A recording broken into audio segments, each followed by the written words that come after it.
So, good morning, everyone. So, here today I'm going to start with this chapter, The Sound of Music, Part 1, and it is about Evelyn Glennie. And we also have a subtopic to this lesson, and it says that Evelyn Glennie listens to music without hearing it, and it is written by Deborah Cowley. Now, regarding this subtitle, the writer has purposely done this so that the readers they have this curiosity in their mind to know that why this title or what one understands when it is said that Evelyn Glennie listens to sound without hearing it. Now, in order to find that, let us move on to the few of the slides that I have prepared for you people. Okay.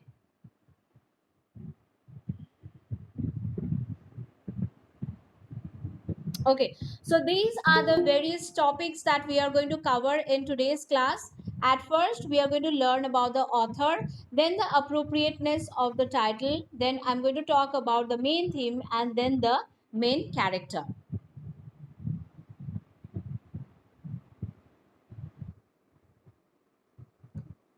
Now, in the first slide that we have is about the author. Now, let us understand about the author very thoroughly. Now, Deborah College, she is an Ottoman author and broadcaster with extensive international experience. In 2000 she traveled to Ghana to interview Kathy Knowles for a cover story that appeared in the Reader's Digest the next year. Since then, she continued to work closely with Kathy as a volunteer. Now, this particular story that we are reading, that is the sound of music about Evelyn Glennie, this is actually not a story that has been written by Deborah Colley, but it is actually an article or it is an interview that Deborah had taken with Evelyn Glennie, and then later on she turned it into an article and then she presented it to the world so that everybody gets to know the inspiring story of Evelyn Glennie. Okay.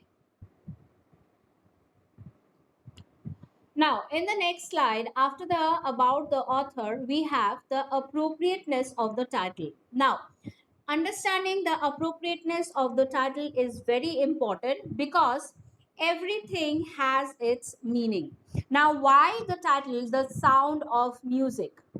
Now, often you will find that this question it comes in your examination where it is asked that why do you think the title The Sound of Music is appropriate, or question might come that justify the title The Sound of Music. So here the sound of music is quite appropriate as it features briefly relate the inspiring success story of the talented musician Evelyn Glennie. Now, obviously, we know that here in this story, we are learning about Evelyn Glennie that she, despite being a and a disabled person, she despite having hearing impairment, but still how she turned her weakness into strength and she became an immense source of inspiration to the world. So thus the sound of music is a very appropriate title.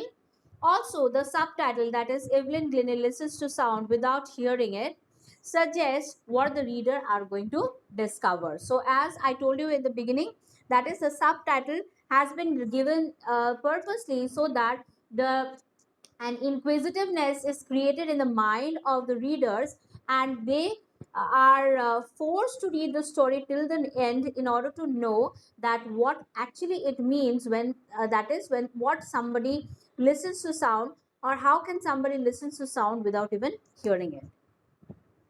Okay.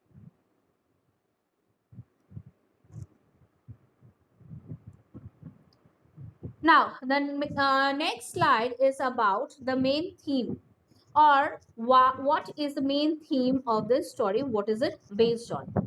So the first part of the feature is based on the theme that earnest efforts and able guidance pave one's way to success. Now you see, students, That is, the story, that is Sound of Music, has been divided into two parts.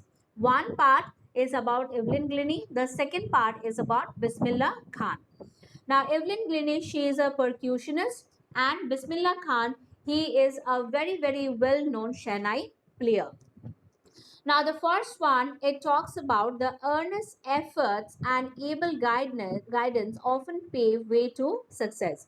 Now, it so happened that when Evelyn, she discovered that she has this gradual loss of hearing, that time many of the doctors has prescribed that she should be sent to a uh, school which are meant for the people with the hearing disabilities.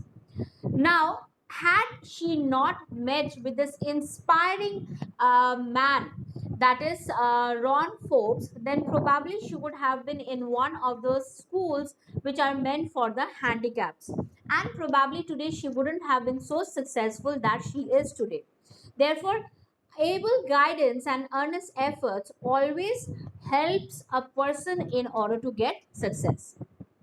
The aspirations, endeavors, and achievements of the eminent Scottish percussion music, Evelyn Glennie, were made possible by her unflattering determination.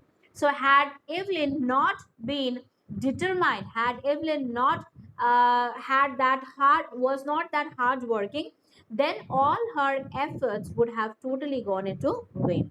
So, this is the main theme of this story, that is, through determination, hard work, and able guidance, a person can obviously get success in one's life.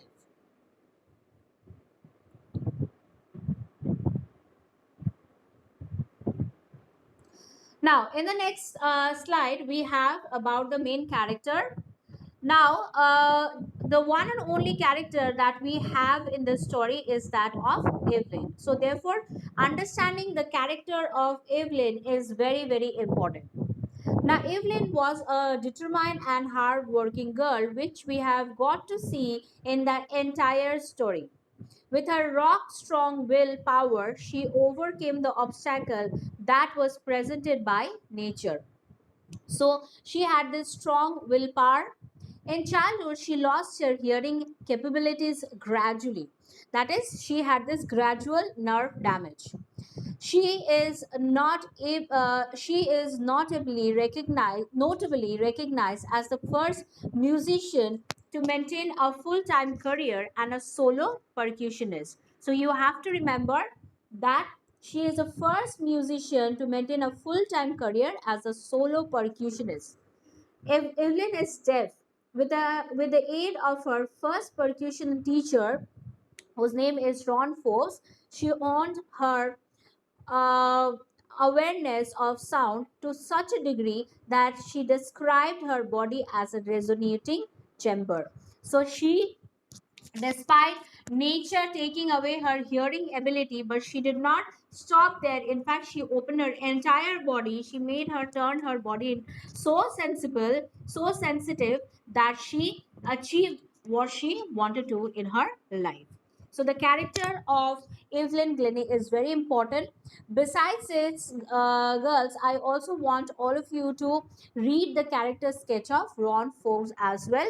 That is the very first person who helped Evelyn and told Evelyn that what needs to be done in order to overcome her weakness.